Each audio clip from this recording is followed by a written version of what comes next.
Hai, morning. Okey, sambil jalan pagi ni, Atik nak ajak kita berfikir sejenak.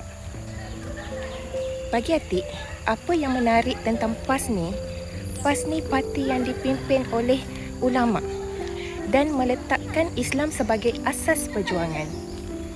Dalam dunia politik yang penuh dengan kepentingan, kita perlukan pemimpin yang bukan sahaja bijak, tetapi juga takut kepada Allah. PAS juga mempunyai ramai golongan teknokrat, profesional dan agamawan yang boleh menyumbang kepada negara. Kalau parti-parti lain pernah diberi peluang untuk mentadbir negara, kenapa tidak PAS? Beri peluang. Nilai berdasarkan prestasi, integriti dan kemampuan, bukan sekadar persepsi. Akhirnya, undi itu amanah. Kita semua akan buat pilihan.